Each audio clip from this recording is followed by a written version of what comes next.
తిరుపతి లడ్డు ఎంతో పవిత్రమైన ప్రసాదం. ఏళ్ల తరబడి కోట్లాది భక్తులు దాన్ని భక్తిభావంతో స్వీకరిస్తున్నారు. కానీ ఇప్పుడు ఈ ప్రసాదం వివాదంలో కూరుకుపోతుంది. కల్తీ ఆరోపణలు, రాజకీయ దుమారం రాజుకున్నాయి. వెంకన్న భక్తులు ఎంతోమంది మనస్తాపానికి గురవుతున్నారు.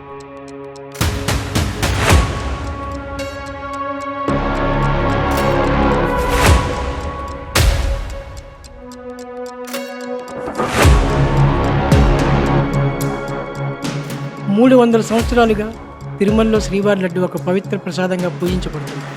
శ్రీవారి లడ్డూని స్వీకరించే భక్తులు శ్రీవారి ఆశీస్సులు తమ ఇంటికి వచ్చినంత ఆనందం పొందుతారు. ప్రసాదం స్వీకరించే ముందు చెప్పులు విడిచి మరీ ఎంతో భక్తి శ్రద్ధలతో ఈ మహాప్రసాదాన్ని స్వీకరిస్తారు. 5 దశాబ్దాలుగా టీటీడీకి నెయ్యి సరఫరా చేస్తున్న నందిని సంస్థను కాదని 2023లో ప్రీమియర్ అగ్రి మరియు ఆల్ఫా సంస్థలకు కాంట్రాక్ట్ అప్పగించింది. టీటీడీకి ఆర్థిక భారం తగ్గించడానికి తీసుకున్న నిర్ణయం అయినప్పటికీ నెయ్యి నాణ్యతపై అనుమానాలు వ్యక్తమవుతున్నాయి. 2024 ఆగస్టులో NABL మరియు NDDB సంస్థలు టీటీడీ వాడుతున్న నెయ్యిపై పరిశోధనలు జరిపి ఒక నివేదికను అందించాయి. ఆ నివేదికలో లడ్డూ తయారీలో ఉపయోగిస్తున్న నెయ్యిలో ఎస్ వాల్యూస్ డీవియేషన్స్ను గుర్తించారు. ఈ ఎస్ వాల్యూస్ నెయ్యి యొక్క నాణ్యతను తెలియజేస్తుంది. దీనిలో ముఖ్యంగా soybean oil, sunflower oil, palm oil, fish oil, beef టాలో అనగా బీఫ్ కొవ్వు మరియు లార్డ్ అనగా పంది కొవ్వు అవశేషాలను గుర్తించారు. నెయ్యిని కల్తీ చేసినట్లు నిర్ధారించారు. ఈ నివేదికతో లడ్డు కల్తీ వివాదం మరింత తీవ్రంగా మారింది. ప్రసాదం పవిత్రతను చెడగొట్టినందుకు భక్తులు తీవ్ర ఆందోళనకు గురవుతున్నారు. లడ్డు పవిత్రతను కాపాడాలని వేడుకుంటున్నారు. గత వైఎస్ఆర్సీపీ ప్రభుత్వం దేవాలయ పవిత్రతను కాపాడడంలో విఫలమైందని ఆరోపించారు తెలుగుదేశం నాయకులు. దేవుని దగ్గర పెట్టే ప్రసాదం అపవిత్రం చేసే విధంగా నాసి రకమైన ఇంగ్రీడియంట్సే కాకుండా ఎనిమల్ ఫ్యాట్ కూడా వాడారని, ఏది ఘీకు బదులు.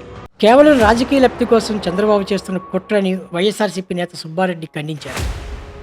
చంద్రబాబు నాయుడు గారు ఆరోపణ చేసినట్టు ఎటువంటి అక్రమాలు, నీచమైన కార్యక్రమాలు జరగలేదు.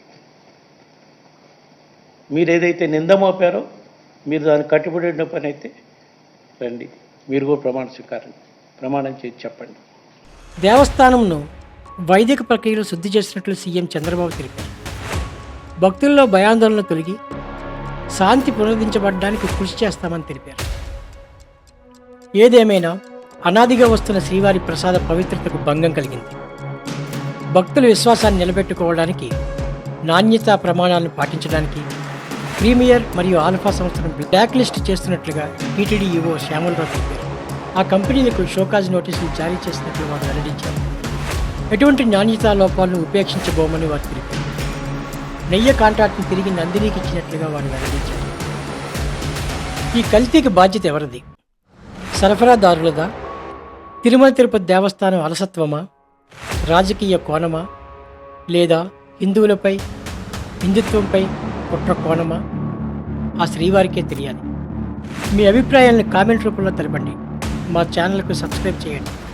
సర్వే జనా సుఖినో భవంతు, సర్వే సృజనా సుఖినో భవంతు.